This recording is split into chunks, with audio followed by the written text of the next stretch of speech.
Hello दोस्तों, स्वागत है आप सभी का हमारे YouTube चैनल इकरा साइंस क्लासेज में। आज की इस क्लास में हम लोग बात करेंगे यूरिन फॉर्मेशन के बारे में। मूत्र का निर्माण किस प्रकार होता है इसके बारे में आज हम चर्चा करेंगे। पिछली क्लास के अंदर हमने बात की थी फिजियोलॉजी ऑफ एक्सक्रेशन के बारे में, यानी उत्सर्जन की कार्यकी के बारे में। फिजियोलॉजी ऑफ एक्सक्रेशन के अंदर दो पार्ट इंक्लूड होते हैं, ठीक है। इसमें पहला पार्ट होता है यूरिया साइकिल, जिसको हम ऑर्निथिन साइकिल या क्रेब्स हैंसलिट साइकिल भी कहते हैं, जो लीवर में संपन्न होता है और उसके द्वारा यूरिया का निर्माण होता है। उसके बारे में हम पिछली क्लास में बात कर चुके हैं। और यूरिया का जो निर्माण है वो एक केमिकल प्रोसेस है, यानी एक रासायनिक प्रक्रम है। इसी प्रकार अगर हम बात करें तो दूसरा पार्ट जो है वो फिजियोलॉजी ऑफ एक्सक्रेशन का आता है यूरिन फॉर्मेशन, अर्थात मूत्र का निर्माण। और ये जो है सामान्यतः मैकेनिकल या फिजिकल प्रोसेस है, यांत्रिक या भौतिक प्रक्रम है। अब वो मूत्र का निर्माण हमारे शरीर में किस प्रकार से होता है? सबसे पहली बात तो ये ध्यान रखनी है कि मूत्र का निर्माण जो है वो सामान्यतः किडनी के अंदर होता है। किडनी जो होती है, दोनों किडनी मिलकर के एक स्वस्थ व्यक्ति में 1 से 1.5 लीटर मूत्र का निर्माण करती है। यानी कहने का मतलब है एक स्वस्थ व्यक्ति प्रतिदिन 1 से 1.5 लीटर मूत्र का स्त्रवण करता है। मूत्र जो है इसके साथ में सामान्यतया न केवल मेटाबॉलिक वेस्टेज बल्कि एक्सेस वाटर जो होता है, अतिरिक्त जल जो है, उसको भी शरीर से बाहर उत्सर्जित किया जाता है। यानी किडनी जो है वो इस बात को इंश्योर करती है कि यूरिन के साथ जो है न केवल मेटाबॉलिक वेस्टेज बल्कि एक्सेस वाटर जो है, अतिरिक्त मात्रा में जो जल है, वो भी शरीर से बाहर निकाला जाना चाहिए, ठीक है। तो ये किस प्रकार से मूत्र का निर्माण किडनी के अंदर होता है, इसी को हमें समझना है, ठीक है। तो चलिए शुरू करते हैं। मूत्र का निर्माण।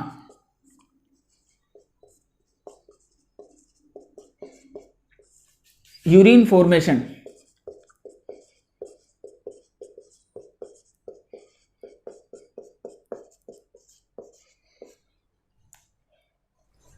यूरिन का फॉर्मेशन किडनी के अंदर जनरली 3 स्टेप के अंदर होता है, यानी 3 चरणों के द्वारा मूत्र का निर्माण होता है। वो 3 चरण कौन कौन से हैं? उनमें पहला चरण आता है परानिस्यंदन, या जिसको हम गुच्छीय निस्यंदन कहते हैं, अल्ट्रा फिल्ट्रेशन। और दूसरा चरण आता है चयनात्मक पुनर्अवशोषण, सेलेक्टिव रीएब्जॉर्प्शन। और तीसरा चरण आता है इसमें नलिकीय स्त्रवण, टिब्यूल सेक्रेशन। इन 3 चरणों के द्वारा यूरिन का फॉर्मेशन होता है। सबसे पहला स्टेप आता है इसके अंदर यूरिन फॉर्मेशन का, वो है अल्ट्रा फिल्ट्रेशन यानी परानिस्यंदन। अल्ट्रा फिल्ट्रेशन क्या होता है, परानिस्यंदन क्या होता है? सबसे पहला स्टेप है परानिस्यंदन।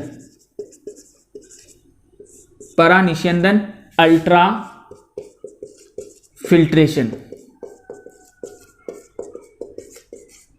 अल्ट्रा फिल्ट्रेशन की अगर हम बात करें तो देखो, अल्ट्रा का मतलब होता है हाई। जैसे हम कहते हैं अल्ट्रासाउंड, इसका मतलब होता है हाई फ्रीक्वेंसी की साउंड। अल्ट्रा फिल्ट्रेशन का मतलब होता है फिल्ट्रेशन अंडर हाई प्रेशर, यानी कहने का मतलब है उच्च दाब के द्वारा किसी भी चीज का फिल्टर होना, यह कहलाता है अल्ट्रा फिल्ट्रेशन। मूत्र के निर्माण में अल्ट्रा फिल्ट्रेशन क्या होता है? तो मूत्र के निर्माण में अभी हमने जैसे कहा है कि मूत्र का निर्माण किडनी में होता है। किडनी जो है इसकी स्ट्रक्चरल और फंक्शनल यूनिट जो है वो नेफ्रॉन कहलाती है। नेफ्रॉन जो है आपको बताया गया था कि प्रत्येक किडनी में 10 लाख नेफ्रॉन, 1 मिलियन नेफ्रॉन जो है वो पाए जाते हैं। दोनों किडनी जो है उनके अंदर 2 मिलियन यानी 20 लाख नेफ्रॉन होते हैं। ये नेफ्रॉन के अंदर जो है, या इन नेफ्रॉनों के द्वारा यूरिन का फॉर्मेशन होता है, मूत्र का निर्माण होता है किडनी के अंदर। नेफ्रॉन जो है इसके अंदर ब्लड लेके आती है एफरेंट आर्टरियोल, अभिवाही धमनी, ठीक है। एफरेंट आर्टरियोल से जो ब्लड आता है वो नेफ्रॉन के बोमेन्स कैप्सूल में आता है, ठीक है। बोमेन्स कैप्सूल के अंदर ब्लड लेकर के आती है एफरेंट आर्टरियोल यानी अभिवाही धमनी। परानिस्यंदन की अगर हम बात करें तो परानिस्यंदन की जो प्रक्रिया है वो नेफ्रॉन के जिस भाग में होती है उसको हम कहते हैं मेलपिगियन काय, मेलपिगियन बॉडी, ठीक है। नेफ्रॉन के 2 भाग पढ़े थे हमने, एक भाग होता है मेलपिगियन बॉडी, दूसरा भाग होता है सिक्रेटिंग पार्ट। जो सिक्रेटिंग पार्ट होता है, स्रावी भाग जो होता है, उसके अंदर PCT, DCT, loop of Henle, इसके अलावा कलेक्टिंग डक्ट ये शामिल होते हैं। और जो मेलपिगियन काय होता है इसके अंदर शामिल होते हैं आपका बोमेन्स कैप्सूल, इसके अलावा ग्लोमेरुलस, ठीक है।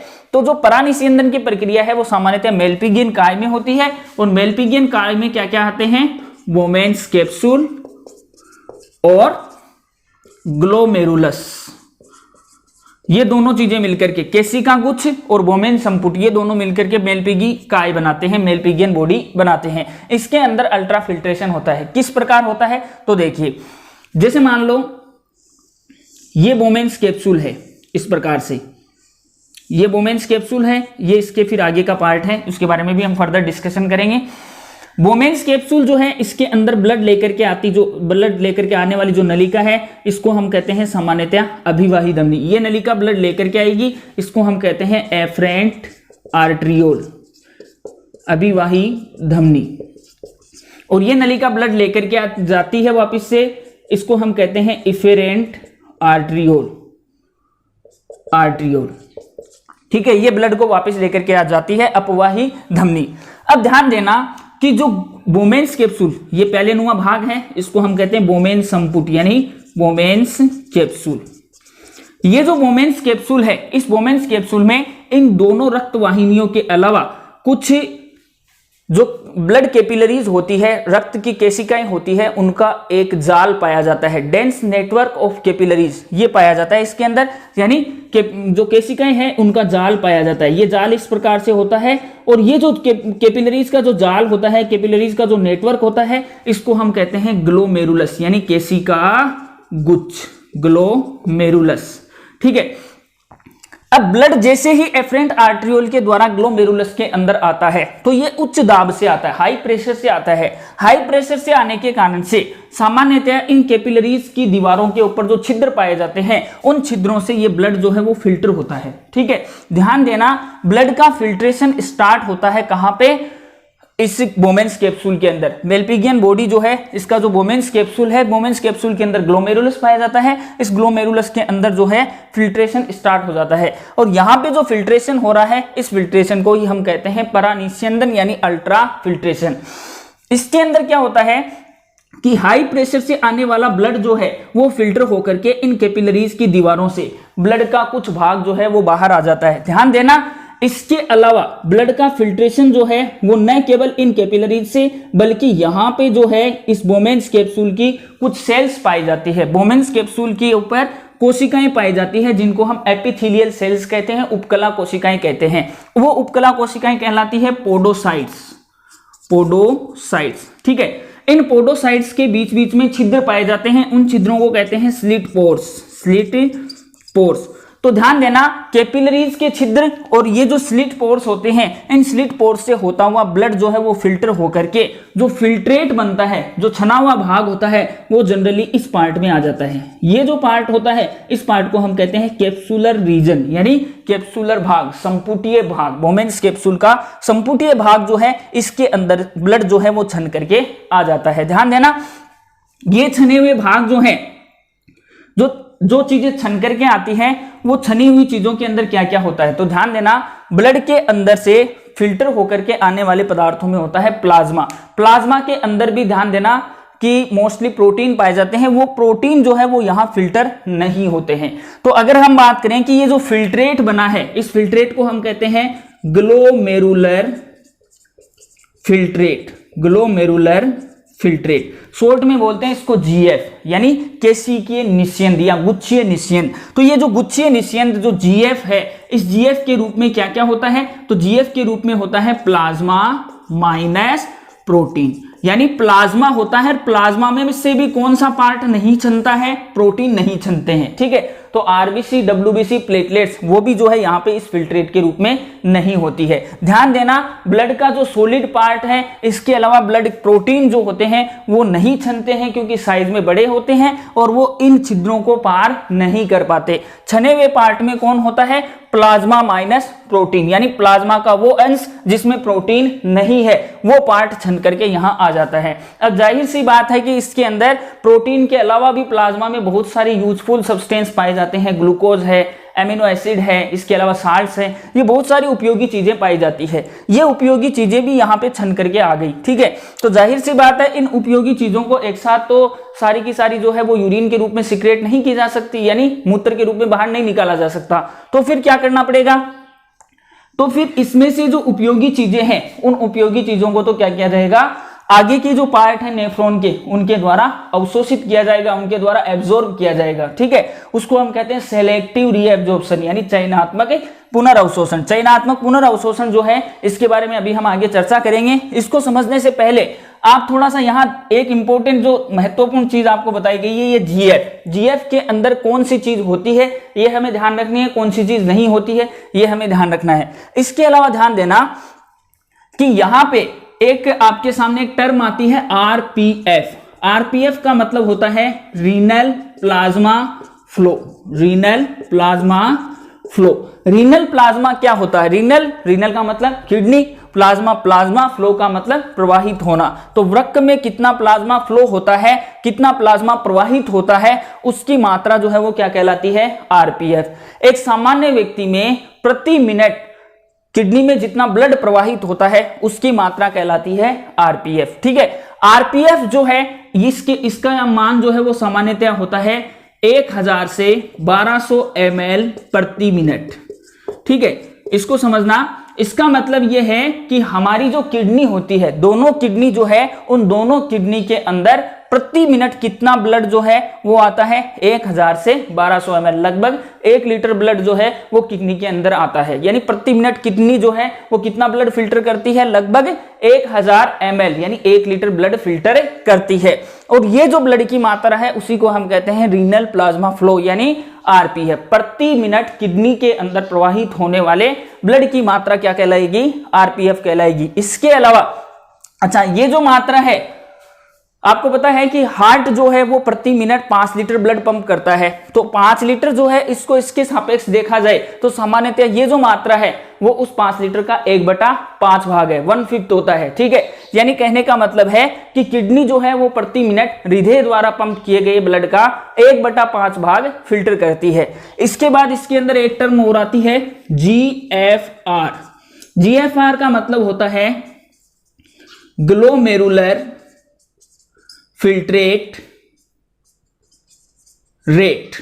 Glomerular filtrate rate, GFR. Glomerular filtrate rate का मतलब क्या है? ग्लोमेरुलर फिल्ट्रेट रेट का मतलब यह है कि प्रति मिनट यहां बोमेन्स कैप्सूल जो है, ये जो ग्लोमेरुलस है, इस ग्लोमेरुलस के अंदर अल्ट्रा फिल्ट्रेशन के द्वारा कितना फिल्ट्रेट बना, यानी छन करके कितने पदार्थ आते हैं, उनकी मात्रा जो है वो क्या कहलाती है? जीएफआर। यानी प्रति मिनट छनने वाले पदार्थों की मात्रा जो है वो कहलाती है जीएफआर, ग्लोमेरुलर फिल्ट्रेट रेट, यानी गुच्छीय निस्यंदन दर या गुच्छीय निस्यंद दर। ठीक है, और ये जो मात्रा है ये होती है 125 ml प्रति मिनट।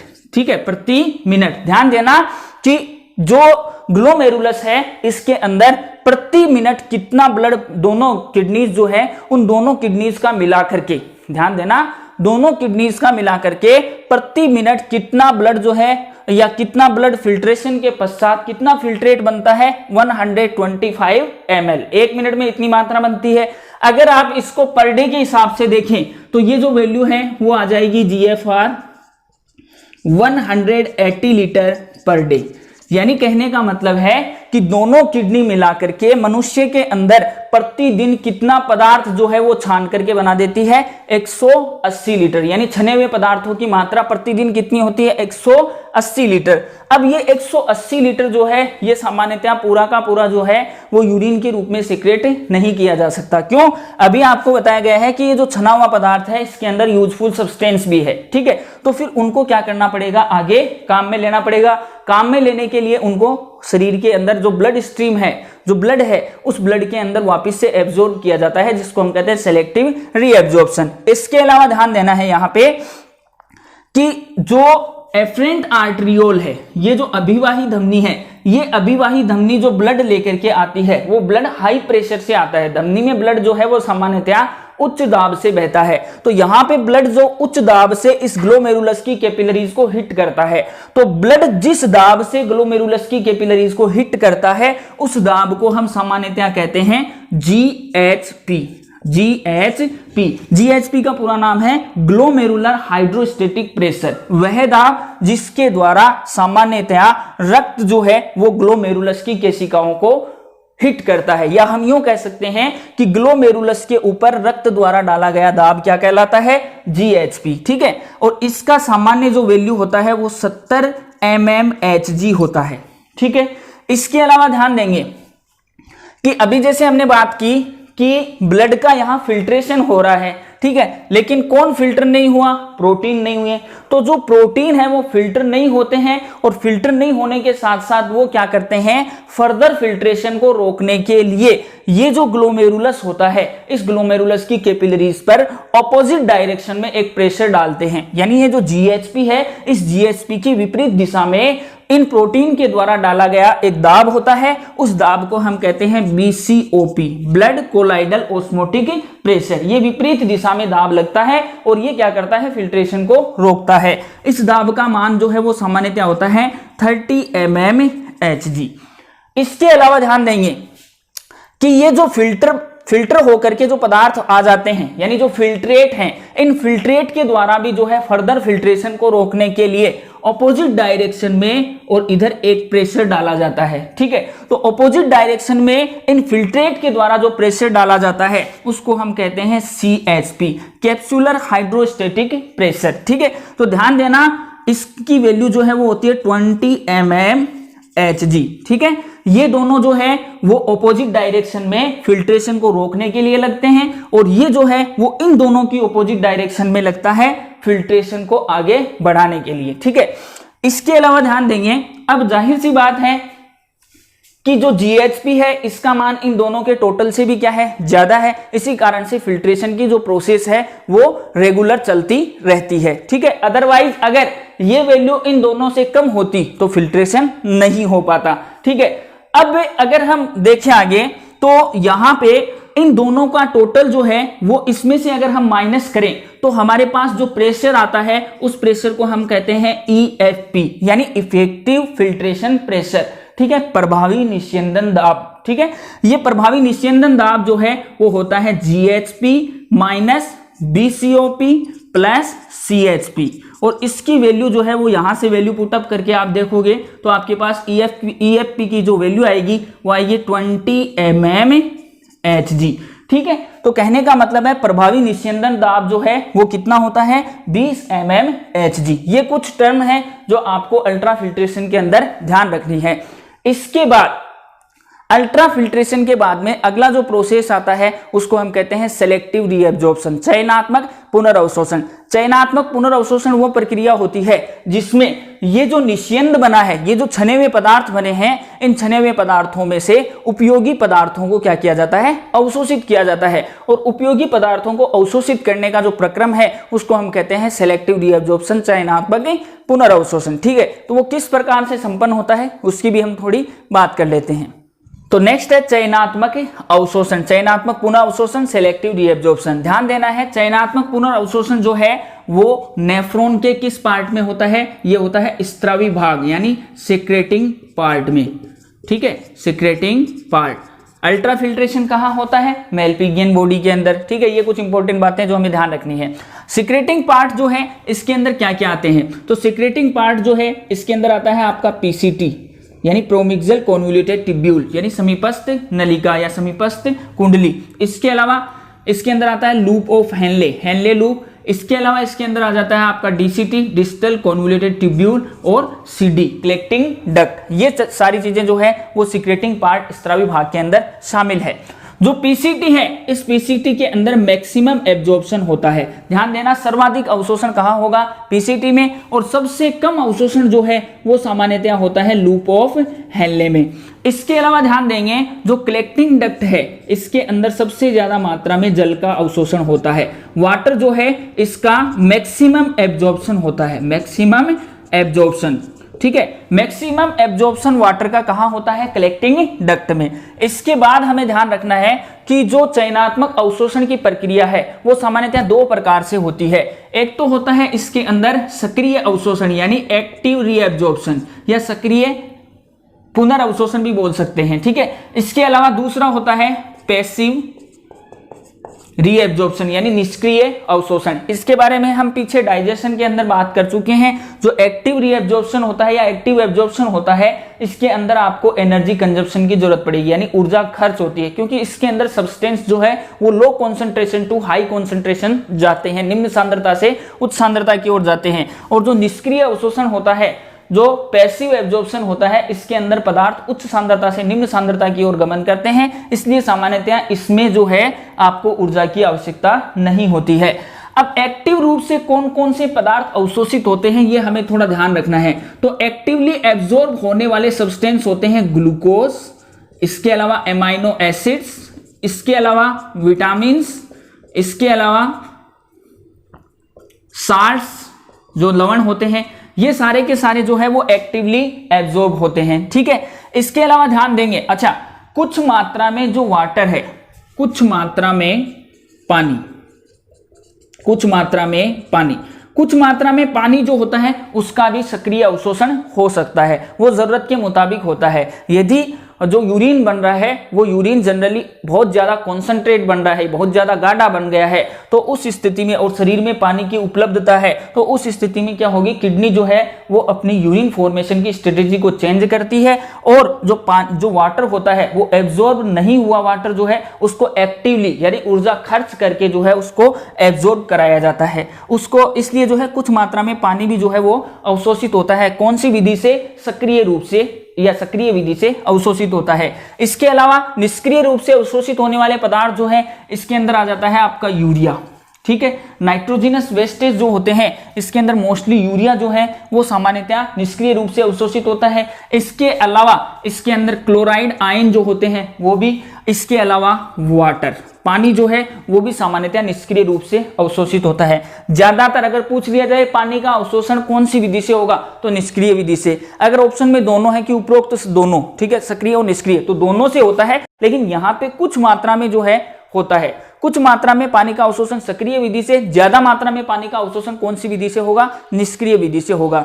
इसके अलावा ध्यान देना, पदार्थों का जो अवशोषण होता है, रीअब्जॉर्प्शन होता है, वो जनरली इनके देहली मान पर भी निर्भर करता है, जो थ्रेशोल्ड वैल्यू होती है उसके ऊपर भी डिपेंड करता है। ठीक है, पदार्थों के देहली मान के आधार पर कुछ पदार्थ ऐसे होते हैं जिनका कंप्लीटली एब्जॉर्प्शन हो जाता है, यानी 100% उनका एब्जॉर्प्शन हो जाता है, या उनकी मैक्सिमम क्वांटिटी जो है, अधिकांश मात्रा जो है वो उनकी अवशोषित हो जाती है। ऐसे पदार्थों को हम कहते हैं हाई थ्रेशोल्ड सब्सटेंस, यानी उच्च देहली पदार्थ। उच्च देहली पदार्थ जो है इसके अंदर आते हैं आपके ग्लूकोज, एमिनो एसिड्स, ठीक है, इसके अलावा विटामिन, खनिज लवण, ये सारे जो है वो उच्च देहली पदार्थों के अंदर आते हैं। इसके बाद अगर हम बात करें तो कुछ पदार्थ ऐसे होते हैं जो सामान्यतया कंप्लीटली अवशोषित नहीं होते हैं। ठीक है, कंप्लीटली एब्जॉर्ब नहीं होते हैं, और जो कंप्लीटली एब्जॉर्ब नहीं होते हैं यानी कुछ मात्रा में अवशोषित होते हैं, ऐसे पदार्थों को सामान्यतया हम कहते हैं निम्न देहली पदार्थ, लो थ्रेशोल्ड सब्सटेंस। ठीक है, निम्न देहली पदार्थ। निम्न देहली पदार्थ जो है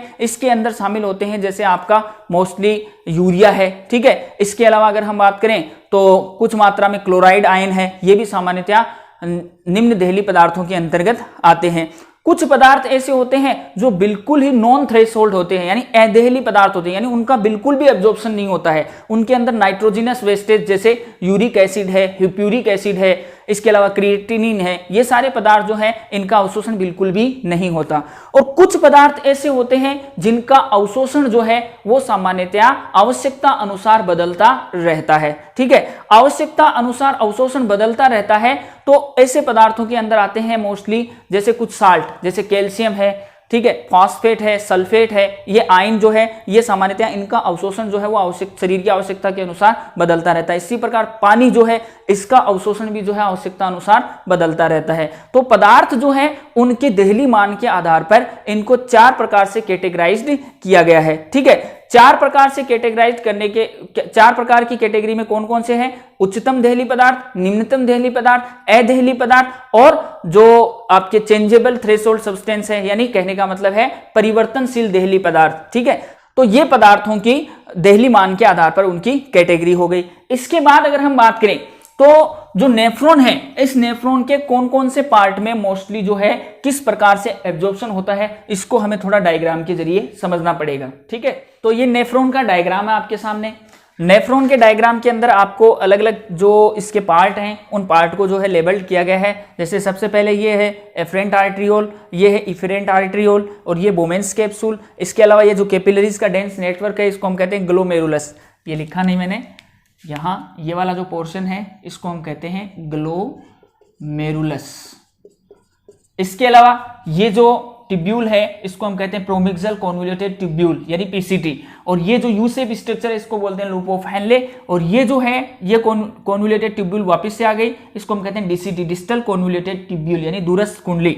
इसके अलावा ये जो लंबी नलिका आपको दिखाई दे रही है इसको हम बोलते हैं कलेक्टिंग डक्ट यानी संग्राहक नलिका।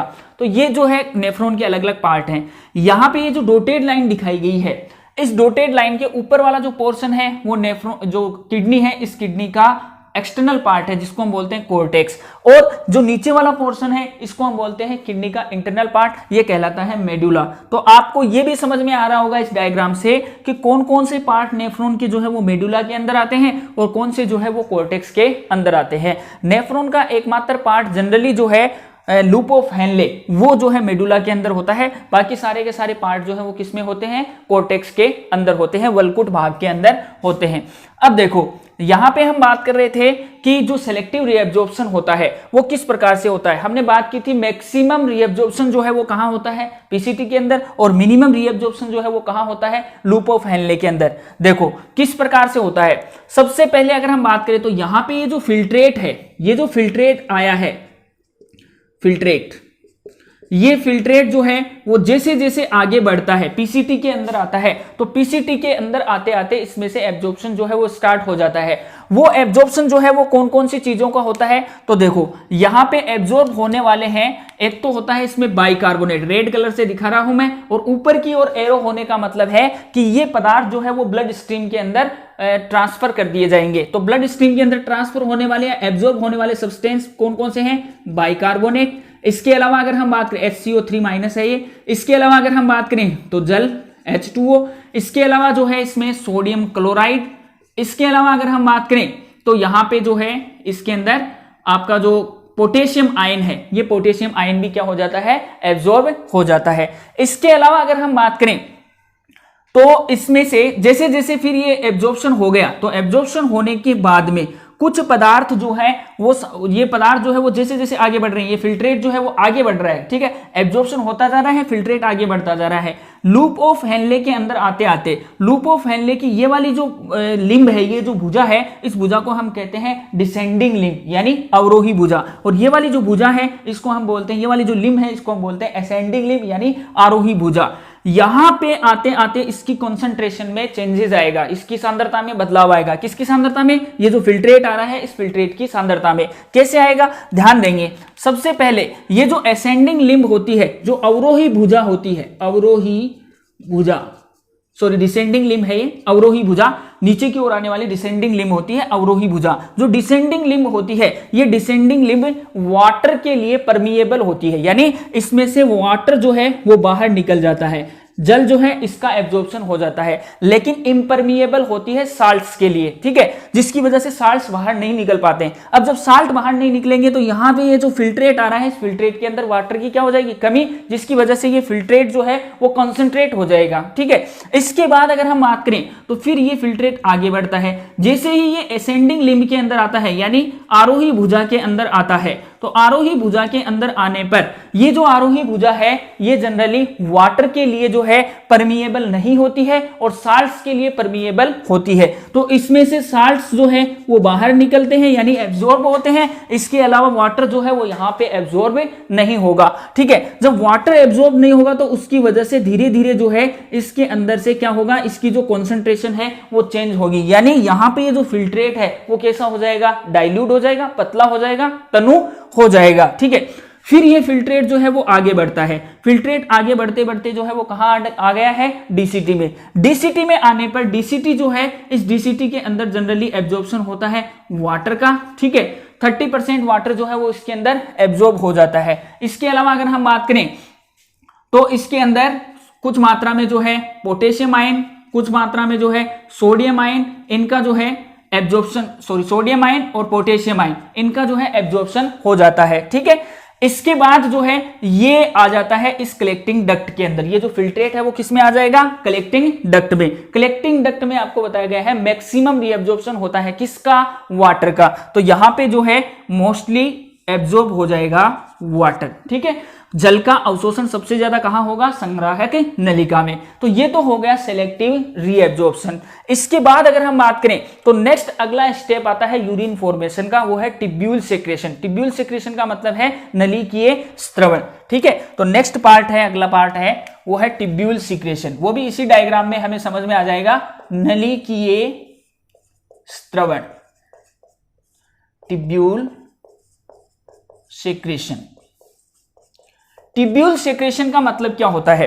टिब्यूल सेक्रेशन का मतलब यह होता है कि कुछ सब्सटेंस जो है वो अल्ट्रा फिल्ट्रेशन के दौरान हमारी ब्लड स्ट्रीम के अंदर ही रह जाते हैं, यानी उनका फिल्ट्रेशन नहीं होता है। तो फिर इनको क्या किया जाता है? एनर्जी कंजप्शन करके, यानी एक्टिवली जो है उनको इस फिल्ट्रेट के अंदर जो है फेंक दिया जाता है या इस फिल्ट्रेट के अंदर मिला दिया जाता है।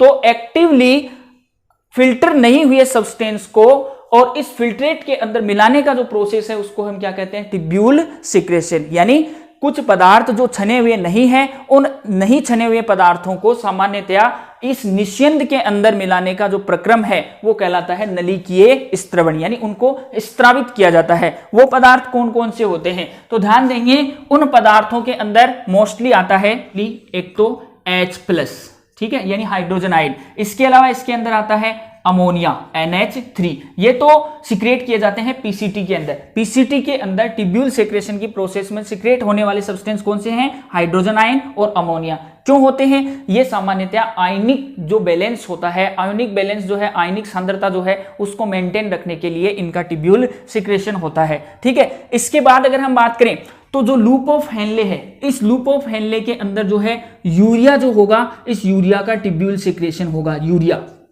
ठीक है, यूरिया जो है इसको सामान्यतया टिब्यूल सेक्रेशन के द्वारा इस फिल्ट्रेट के अंदर मिला दिया जाता है। अब आप कहोगे कि यूरिया कहां पे आया? क्या यूरिया का फिल्ट्रेशन नहीं होता है?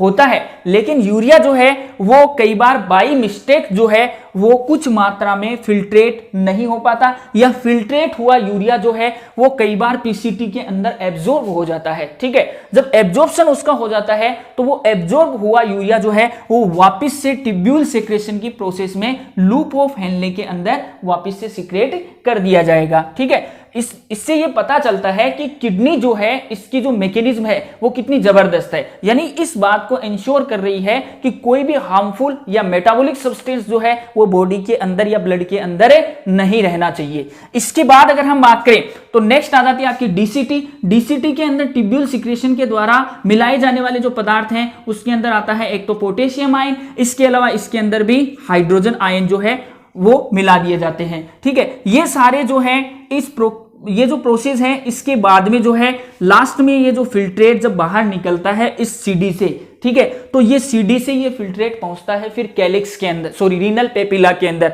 और रीनल पेपिला से फिर कैलिक्स के अंदर, कैलिक्स से फिर ये चला जाता है पेल्विस में, पेल्विस से फिर यूरेटर में, और यूरेटर से कहां चला जाएगा? यूरिन ब्लैडर के अंदर। ठीक है, ध्यान देना यहां पे ये जो डीसीटी है, इस डीसीटी के अंदर टिब्यूल सेक्रेशन के बाद में जो फिल्ट्रेट होता है उसको हम यूरिन कहते हैं। ठीक है, यहां जो अल्ट्रा फिल्ट्रेशन होता है, अल्ट्रा फिल्ट्रेशन के पश्चात जो फिल्ट्रेट बनते हैं उसको हम कहते हैं जनरली प्रारंभिक मूत्र कहते हैं, उसको स्टार्टिंग यूरिन भी कह सकते हैं। ठीक है, लेकिन उसको कंप्लीटली यूरिन नहीं कहा जा सकता। यूरिन कब कहेंगे? जब डीसीटी के अंदर टिब्यूल सेक्रेशन हो जाएगा। डीसीटी में से ये यूरिन जो है वो सीडी में आता है, और सीडी में से होता हुआ फिर कहां चला जाएगा? वृक्क की जो पेपिला होती है उसके अंदर, पेपिला से फिर कैलिक्स के अंदर, और कैलिक्स से फिर चला जाएगा श्रोणी भाग में जो पेल्विस होता है उसके अंदर, और पेल्विस से मूत्रवाहिनी, मूत्रवाहिनी से फिर मूत्राशय के अंदर, और मूत्राशय में जो है यूरिन का स्टोरेज होता है यानी भंडारण होता है। और आफ्टर स्टोरेज जो है जब मूत्राशय जो है वो यूरिन से भर जाता है तो फिर उसके बाद में उसको जो है यूरेथ्रा के द्वारा, मूत्र मार्ग के द्वारा शरीर से बाहर निकाल दिया जाता है। तो ये तो मूत्र हो गया, यूरिन फॉर्मेशन हो गया। अब यूरिन फॉर्मेशन के बाद में नेक्स्ट आता है कि यूरिन जो है इसका कंपोजिशन किस प्रकार का होता है। इसके अलावा हमारे शरीर के अंदर एक्सक्रेशन से संबंधित डिजीज कौन कौन से होते हैं, इसके अलावा एक्सक्रेशन की जो प्रोसेस है इसके अंदर कौन कौन से हार्मोन्स जो है वो काम में आते हैं, ये सारी चीजों की चर्चा जो है हम नेक्स्ट क्लास में करेंगे। Thank you.